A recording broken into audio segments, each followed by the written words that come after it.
So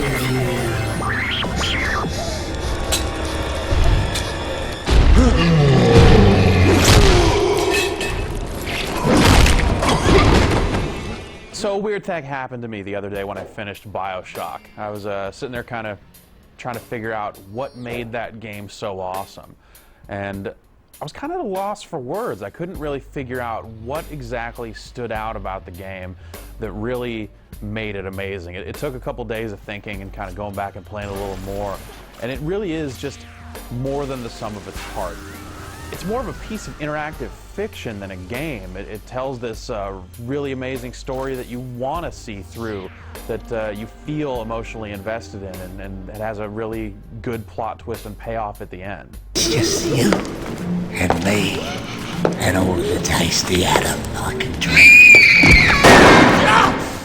The setting of Bioshock is this city called Rapture, and it's this underwater city that was apparently built sometime in the 40s.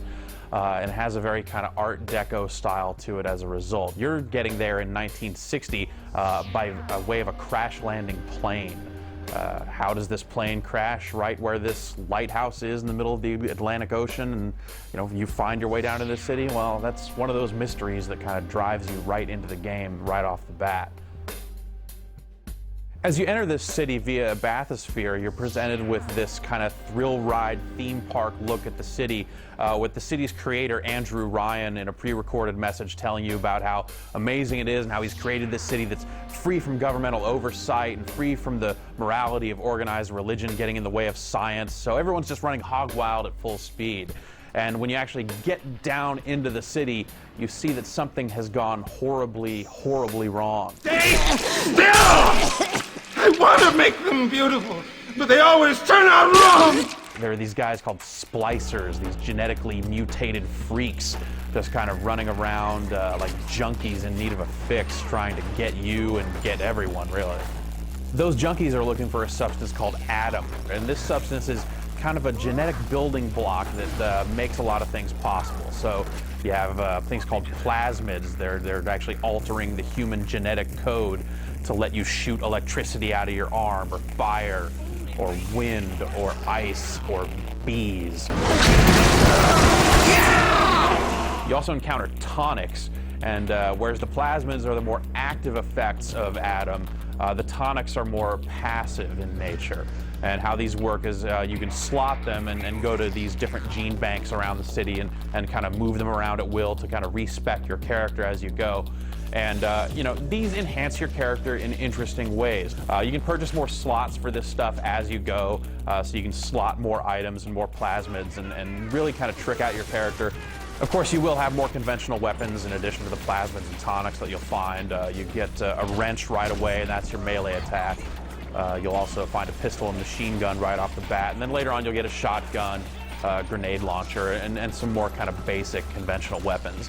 Using the plasmids is definitely more exciting than using the conventional weaponry, which none of it's really all that satisfying, and doesn't really do that much damage. You'd think you would expect a shotgun to really lay a guy out if you hit him with it up close, and while that does do it at the beginning of the game, the later splicers you encounter just don't seem to take very much damage, even though they don't look any different to the enemies that you're facing early on in the game. And as a result, the combat feels a little weak at times. Though you do find plasmids and tonics strewn about the world, your primary method of acquiring these things is by buying them at vending machines.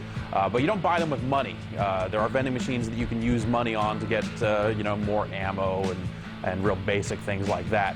But at these vending machines, you actually need Adam. And you get Adam from these little girls that are walking around the environment. And they're called Little Sisters, and they've been genetically modified to seek out Adam and harvest it. Now, because every single splicer and every single person left in Rapture wants Adam, they're pretty highly sought-after targets. That's why they're all guarded by Big Daddies, which are the toughest enemy in the entire game. They're these big, lumbering golems, heavily armored, heavily armed, that will do anything it takes to try and protect these girls. The girls, by the way, are pretty much totally invulnerable to your attacks when you do see them walking around the world. You have to take the Big Daddy out first. And after doing so, You then get to deal with the girl as you see fit, and that's where you get to make the choice between whether you want to be selfish or selfless. Basically, it boils down to, do you want to kill this girl and get the maximum amount of Adam out of them, or do you want to free them from this kind of cursed, modified state that they're in, return them to a basic human form, which, you know, has the emotional impact of making you feel really good inside, but doesn't give you as much Adam. There are story considerations to consider as well, and it's probably the most powerful segment of the entire game, is trying to figure out, you know, what to do about these girls.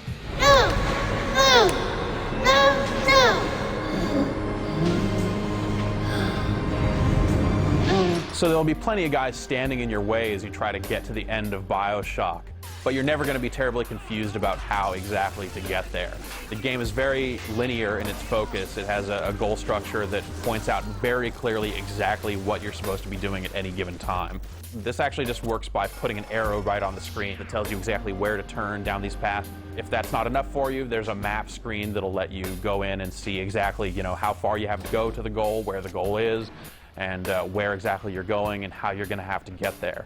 And then if that's not enough, there's actually a really elaborate hint system where you can just touch a button and it'll tell you exactly what you're doing and where you need to go. It really discourages exploration, and the best part about Bioshock is that it creates this amazingly deep world that you want to go out of your way to explore. And there are instances where, you know, you just kind of start ignoring the arrow and you head off and see what's over there. They definitely make it worth your while to explore, but at the same time, they don't really ever encourage it, and the game seems really bent on keeping you focused on what you're supposed to be doing.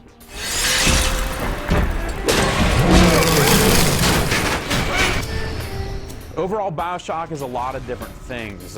It's easy to look at it and go, oh, this is a really pretty first-person shooter, but you're missing the point. What Bioshock really is a mystery, and it's up to you to dig through this world, look through the rubble, and get to the bottom of this mystery. And how you get there is, in some ways, up to you. While it's maybe a bummer in some ways that the combat isn't a little more satisfying and that maybe there isn't a little more exploration, a little more to see, Bioshock is a really powerful adventure that really anyone should take a look at.